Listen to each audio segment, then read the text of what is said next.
13वां अध्याय क्षेत्र क्षत्रज्ञ विभाग योग।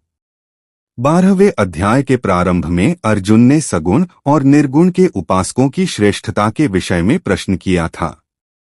उसका उत्तर देते हुए भगवान श्री कृष्ण ने दूसरे श्लोक में संक्षिप्त में सगुण उपासकों की श्रेष्ठता बताई और 3 से 5 श्लोक तक निर्गुण उपासना का स्वरूप, उसका फल तथा उसकी क्लिष्टता बताई है। उसके बाद 6 से 20 श्लोक तक सगुण उपासना का महत्व, फल, प्रकार और भगवत भक्तों के लक्षणों का वर्णन करके अध्याय समाप्त किया, परंतु निर्गुण का तत्व, महिमा और उसकी प्राप्ति के साधन विस्तार पूर्वक नहीं समझाए थे। इसलिए निर्गुण निराकार का तत्व अर्थात ज्ञान योग का विषय ठीक से समझने के लिए इस 13वें अध्याय का आरंभ करते हैं। अथ त्रयोदशोऽध्यायः। श्री भगवानुवाच इदं शरीरं कौन्तेय क्षेत्रमित्यभिधीयते एतद्यो वेत्ति तं प्राहुः क्षेत्रज्ञ इति तद्विदः। श्री भगवान बोले, हे अर्जुन, यह शरीर क्षेत्र इस नाम से कहा जाता है और इसको जो जानता है उसको क्षेत्रज्ञ इस नाम से उनके तत्व को जानने वाले ज्ञानीजन कहते हैं। क्षेत्रज्ञ चापि मां विद्धि सर्वक्षेत्रेषु भारत। क्षेत्र क्षेत्रज्ञोर ज्ञानन यत्तज्ज्ञान मतम मम। हे अर्जुन, तू सब क्षेत्रों में क्षेत्रज्ञ अर्थात जीवात्मा भी मुझे ही जान और क्षेत्र क्षेत्रज्ञ को अर्थात विकार सहित प्रकृति का और पुरुष का जो तत्व से जानना है वह ज्ञान है, ऐसा मेरा मत है। तत्क्षेत्र यच्च यादवक्च यद्विकारी यतश्च यत् सच यो यत् प्रभावश्च तत्समासेन में श्रेणु। वह क्षेत्र जो और जैसा है तथा जिन विकारों वाला है और जिस कारण से जो हुआ है, तथा क्षेत्रज्ञ भी जो और जिस प्रभाव वाला है, वह सब संक्षेप में मुझसे सुन। ऋषिभिर्बहुधा गीतं छन्दोभिर्विविधैः पृथक् ब्रह्मसूत्रपदैश्चैव हेतुमद्भिर्विनिश्चितैः। यह क्षेत्र और क्षेत्रज्ञ का तत्व ऋषियों द्वारा बहुत प्रकार से कहा गया है और विविध वेद मंत्रों द्वारा भी विभाग पूर्वक कहा गया है तथा भली भांति निश्चय किए हुए युक्तियुक्त ब्रह्मसूत्र के पदों द्वारा भी कहा गया है।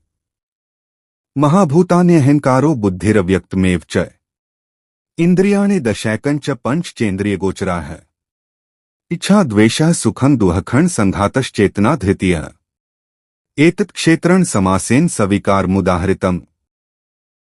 5 महाभूत अहंकार, बुद्धि और मूल प्रकृति भी तथा 10 इंद्रियां, 1 मन और 5 इंद्रियों के विषय अर्थात शब्द, स्पर्श, रूप, रस और गंध तथा इच्छा, द्वेष, सुख दुख, स्थूल देह का पिंड, चेतना और धृति, इस प्रकार विकारों के सहित यह क्षेत्र संक्षेप से कहा गया।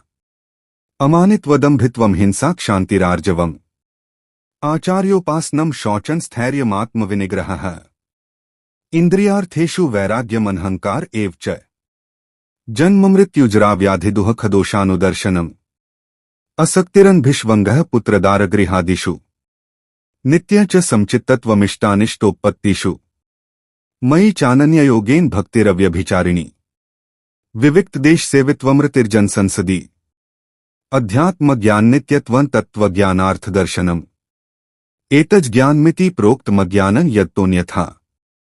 श्रेष्ठता के ज्ञान का अभिमान का अभाव, दंभाचरण का अभाव, किसी प्राणी को किसी प्रकार भी न सताना, क्षमाभाव, मनवाणी आदि की सरलता, श्रद्धा भक्ति सहित गुरु की सेवा, बाहर भीतर की शुद्धि, अंतःकरण की स्थिरता और मनेंद्रियों सहित शरीर का निग्रह, इस लोक और परलोक संपूर्ण भोगों में आसक्ति का अभाव और अहंकार का भी अभाव, जन्म, मृत्यु, जरा और रोग आदि में दुख और दोषों का बार बार विचार करना, पुत्र, स्त्री, घर और धन आदि में आसक्ति का अभाव, ममता का न होना तथा प्रिय और अप्रिय की प्राप्ति में सदा ही चित्त का सम रहना, मुझ परमेश्वर में अनन्य योग के द्वारा अव्यभिचारिणी भक्ति तथा एकांत और शुद्ध देश में रहने का स्वभाव और विषयासक्त मनुष्यों के समुदाय में प्रेम का न होना, अध्यात्म ज्ञान में नित्य स्थिति और तत्वज्ञान के अर्थरूप परमात्मा को ही देखना, यह सब ज्ञान है और जो इससे विपरीत है वह अज्ञान है, ऐसा कहा है। ज्ञेयं यत्तत् प्रवक्ष्यामि यज्ज्ञात्वामृतमश्नुते अनादिमत् परं ब्रह्मा न सत्तन्नास्दुच्यते। जो जानने योग्य हैं तथा जिसको जानकर मनुष्य परमानंद को प्राप्त होता है, उसको भली भांति कहूंगा। वह अनादि वाला परब्रह्म न सत ही कहा जाता है, न असत ही। सर्वतः पाणिपादं तत्सर्वतोक्षि शिरोमुखम, सर्वतः श्रुतिमल्लोके सर्वमावृत्य तिष्ठति। वह सब और हाथ पैर वाला, सब और नेत्र, सिर और मुख वाला तथा सब और कान वाला है, क्योंकि वह संसार में सबको व्याप्त करके स्थित है। सर्वेंद्रिय गुणाभासन सर्वेंद्रिय विवर्जितम, असक्तन सर्वभृत चैव निर्गुण गुणभोक्त्री च। वह संपूर्ण इंद्रियों के विषयों को जानने वाला है, परंतु वास्तव में सब इंद्रियों से रहित है तथा आसक्ति रहित होने पर भी सबका धारण पोषण करने वाला और निर्गुण होने पर भी गुणों को भोगने वाला है। बहिरंतश्च भूतानां चरण चरमेव च, सूक्ष्मत्वात् तद्विज्ञेयं दूरस्थं चान्तिके च तत्। वह चराचर सब भूतों के बाहर भीतर परिपूर्ण है और चराचर भी वही है, और वह सूक्ष्म होने से अविज्ञेय है तथा अति समीप में और दूर में भी वही स्थित है। अविभक्तम च भूतेषु विभक्तमिव च स्थितम, भूत भर्तृ च तज्ज्ञेयं ग्रसिष्णु प्रभविष्णु च। वह परमात्मा विभाग रहित एक रूप से आकाश के सदृश परिपूर्ण होने पर भी चराचर संपूर्ण भूतों में विभक्त सा स्थित प्रतीत होता है तथा वह जानने योग्य परमात्मा के विष्णु रूप से भूतों को धारण पोषण करने वाला और रुद्र रूप से संहार करने वाला तथा ब्रह्मा रूप से सबको उत्पन्न करने वाला है। ज्योतिषांपि तज्ज्योतिस्तमसः परमुच्यते, ज्ञानं ज्ञेयं ज्ञानगमय हृदि सर्वस्य विष्ठितम्।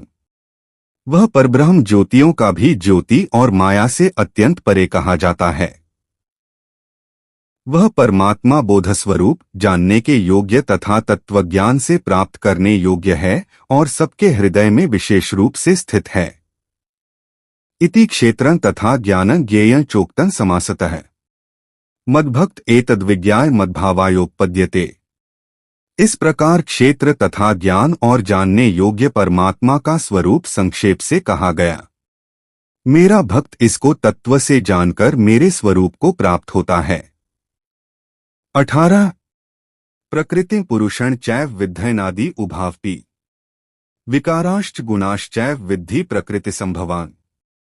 प्रकृति और पुरुष इन दोनों को ही तू अनादि जान और रागद्वेषादि विकारों को तथा त्रिगुणात्मक संपूर्ण पदार्थों को भी प्रकृति से ही उत्पन्न जान। कार्यकरण कर्तृत्वे हेतुः प्रकृति रुच्यते, पुरुषः सुख दुख खाना भोक्तृत्वे हेतु रुच्यते। कार्य और करण को उत्पन्न करने में हेतु प्रकृति कही जाती है और जीवात्मा सुख दुखों के भोक्तापन में अर्थात भोगने में हेतु कहा जाता है। पुरुषः प्रकृतिस्थो ही भुंक्ते प्रकृतिजान गुणान्, कारण गुणसंगोस्य सत्सद्योनि जन्मसु।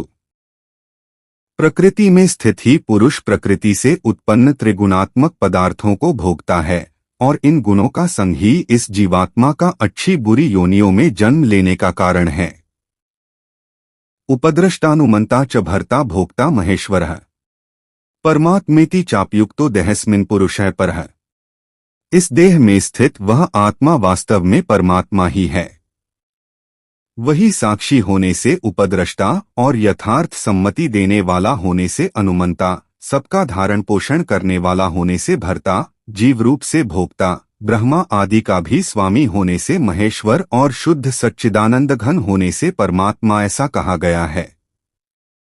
यह एवं वेत्ति पुरुषं प्रकृति च गुणैः सह सर्वथा वर्तमानोपि न स भूयोभिजायते। इस प्रकार पुरुष को और गुणों के सहित प्रकृति को जो मनुष्य तत्व से जानता है, वह सब प्रकार से कर्तव्य कर्म करता हुआ भी फिर नहीं जन्मता। ध्यानेनात्मनि पश्यन्ति केचिदात्मानमात्मना, अन्ये सांख्येन योगेन कर्मयोगेन चापरे।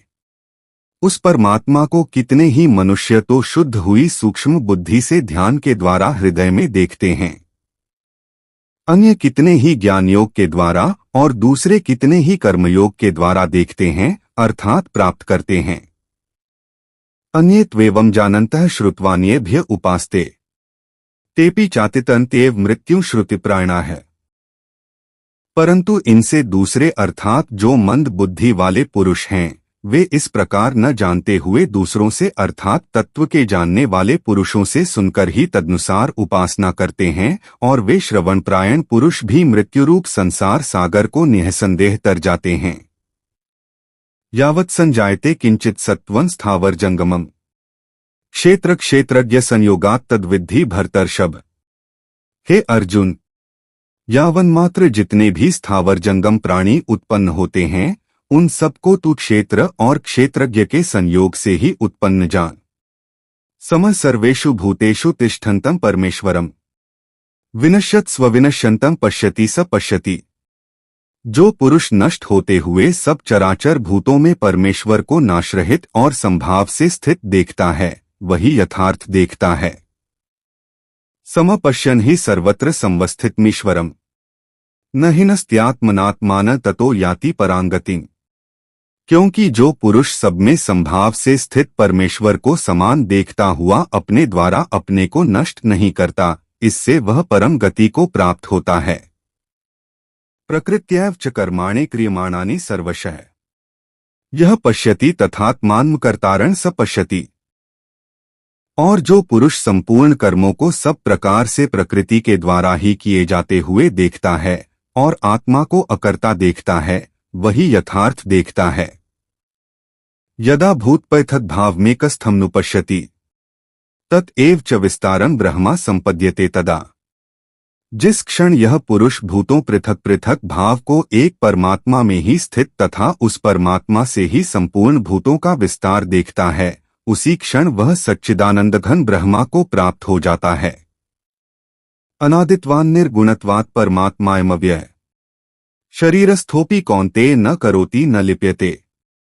हे अर्जुन, अनादि होने से और निर्गुण होने से यह अविनाशी परमात्मा शरीर में स्थित होने पर भी वास्तव में न तो कुछ करता है और न लिप्त ही होता है।